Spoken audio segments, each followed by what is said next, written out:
eu tive uma crise muito grande de conteúdo, acho que eu e várias pessoas, né?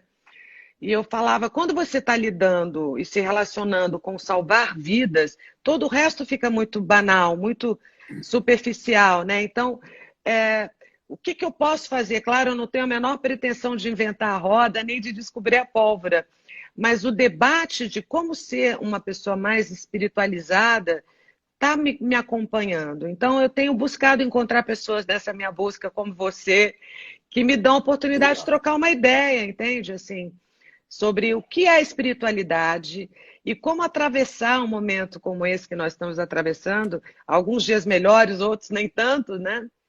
E manter a cabeça em ordem. A ideia da cabeça em ordem ela não é sempre possível. O momento é perturbador. É um Sim, momento que nos colocou numa situação de impacto em relação a muitas coisas que estão à nossa volta. Né? Nos dá muita agonia, né? Nos dá muito sufoco em relação à nossa condição, e especialmente de pessoas que, infelizmente, né, que são uma grande maioria, que estão numa situação, né, de maior vulnerabilidade em relação àquilo que temos. Ainda assim, sem dúvida. né, a ideia de espiritualidade ela não serve para nos acalmar, mas ela serve para nos inspirar. Ela serve para que a gente seja capaz, né, de, em vez de sentar e de modo estoico, né, quase que zen, no mau sentido da palavra e não no bom sentido, que a gente fique parado observando, porque esse é o mal zen, né, é aquele que, em vez de ir e buscar o que tem que ser feito, fica sentada ou sentado aguardando que haja um auxílio, né, de forças que sejam superiores. Agora, você falou em espiritualidade, Carolina, e eu gosto porque muitas pessoas mesclam, como se fosse a mesma coisa, espiritualidade e religião. Né? Sim, Evidentemente que muita gente que está conosco agora, por exemplo, tem religião.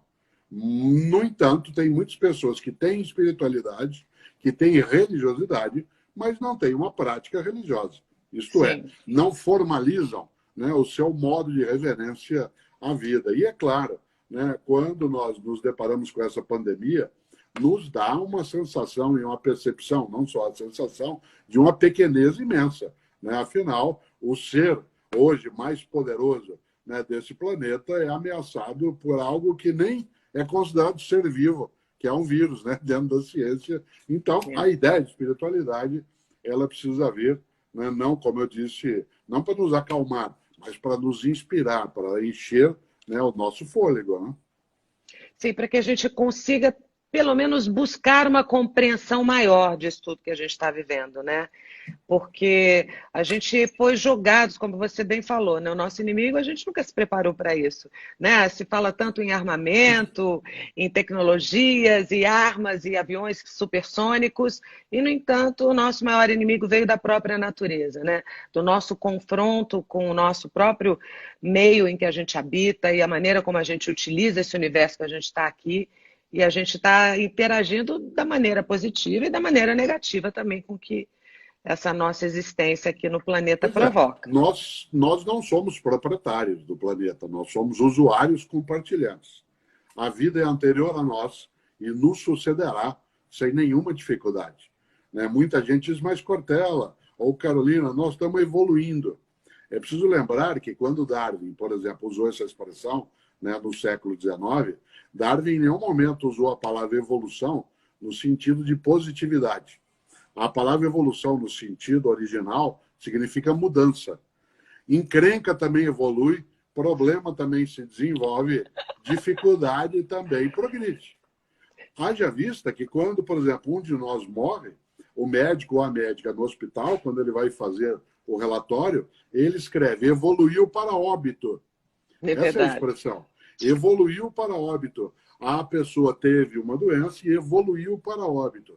Nesse sentido, é claro que nós nos assustamos imensamente, porque a nossa petulância, a nossa arrogância, a nossa incapacidade de olhar, né, que há um grande sertão, né, muito maior do que nós, e que nós fazemos parte dele. E que é preciso cautela para não desrespeitar a vida.